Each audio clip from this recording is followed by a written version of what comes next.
This channel does not promote any violent, harmful, or illegal activities. All content provided by this channel is meant for an educational purpose only. Top quality और consistent performance के लिए सिर्फ silver pump नाम याद रखना। সব ছবিটা live ছবিটা টিভি9 বাংলা আপনাদের সামনে তুলে ধরছে। শ্রাবন্তী যেমন ছবিটা দেখালো, সুশোভন আমাদের অপর প্রতিনিধি আমাদের সঙ্গে রয়েছে। সুশোভনের সঙ্গে কথা বলবো এবং সুশোভন একদম আকাশবাণীর সামনে থেকে রয়েছে। সেই চত্বরে এই সত্য মানা হচ্ছে কিনা, কি ছবি দেখা যাচ্ছে সুশোভন দেখাবে। সুশোভন, দেখো, যান নিয়ন্ত্রণে পুলিশের 2 ঘন্টার পরীক্ষা আর তাতে 10 মিনিট চলে গেছে।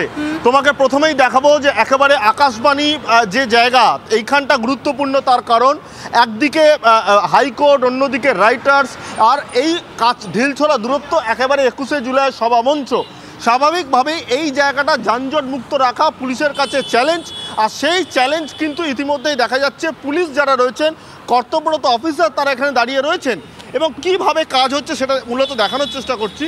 তুমি দেখতে পাচ্ছ যে যারা অফিসাররা এখানে রয়েছেন তারা প্রতি মুহূর্তে জানতে চাইছেন যে মূলত এই রাস্তায় যেহেতু বেশিরভাগ সময় বিচারপতিরাই আসেন, বিধায়করা আসেন, তারা কে কোথায় রয়েছেন এবং সাধারণ মানুষ যারা অফিসার রয়েছে তারা কোথায় রয়েছেন, যাতে তাদের অসুবিধা না হয়।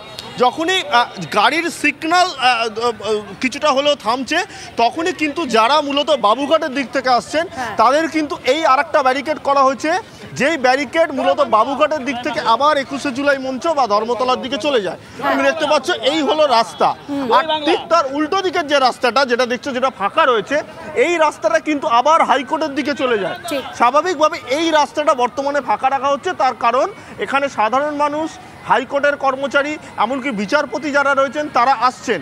আর এই যে তুমি দেখতে পাচ্ছ এই যে দড়ি, এই যে একেবারে পুলিশের যে ব্যারিকেড, অন্যদিকে দড়ি, তুমি দেখতে পাচ্ছ যে কর্তব্যরত পুলিশ অফিসার যারা রয়েছেন তারা সেই দড়ি একেবারে বারবার আটকে দিচ্ছেন, দড়ি বেঁধে দিচ্ছেন, তার কারণ যাতে যান নিয়ন্ত্রণ করা যায়।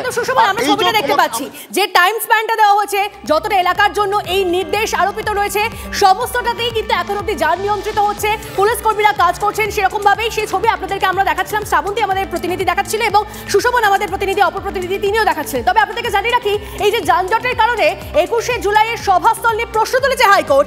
কেন ভিক্টোরিয়া হাউসের সামনেই সভা? গতকাল ব্যাখ্যা দিলেন মমতা বন্দ্যোপাধ্যায়। পুলিশের অনুমতি ছাড়া নবান্ন অভিযানের সময় কেন প্রশ্ন তোলা হয় না? পাল্টা প্রশ্ন তৃণমূল নেত্রীর। 21শে জুলাইয়ের শহীদ দিবস চিরকাল চলবে, বন্ধ হবে না, জানিয়ে দিলেন মমতা বন্দ্যোপাধ্যায়। শুনুন তার বক্তব্য। প্রায় 33 বছর ধরে এই প্রোগ্রাম এই জায়গাটায় হয়, তার কারণ এখানে অনেকগুলো প্রাণ লুকিয়ে পড়েছিল। আর এই এলাকাটা রক্তের বন্যা বয়ে গিয়েছিল।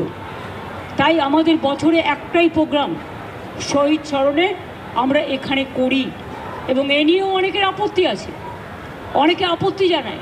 তাদের আমি বলি, তারা যখন নবান্ন অভিযান করেন পুলিশের পারমিশন ছাড়া, তখন আপত্তিটা কোথায় থাকে?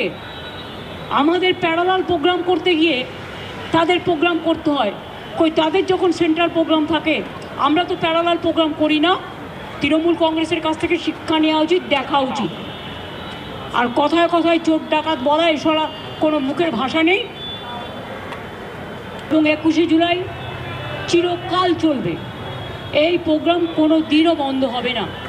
21শে জুলাইয়ের প্রোগ্রাম শহীদ স্মরণের প্রোগ্রাম, গণতন্ত্র রক্ষা করার প্রোগ্রাম, মামাটি মানুষকে উৎসর্গ করার প্রোগ্রাম।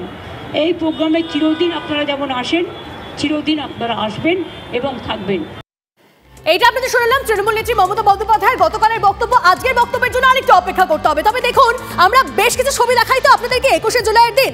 আজ আরো একটা ছবি দেখাবো, দিলীপ ঘোষের ছবি দেখাবো, কারণ তার ছবি দেখাতেই হচ্ছে।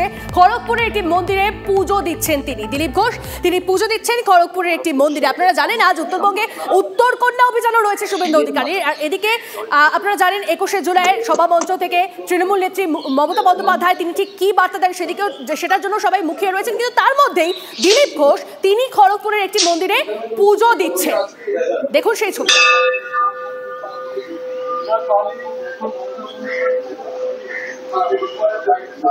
Just a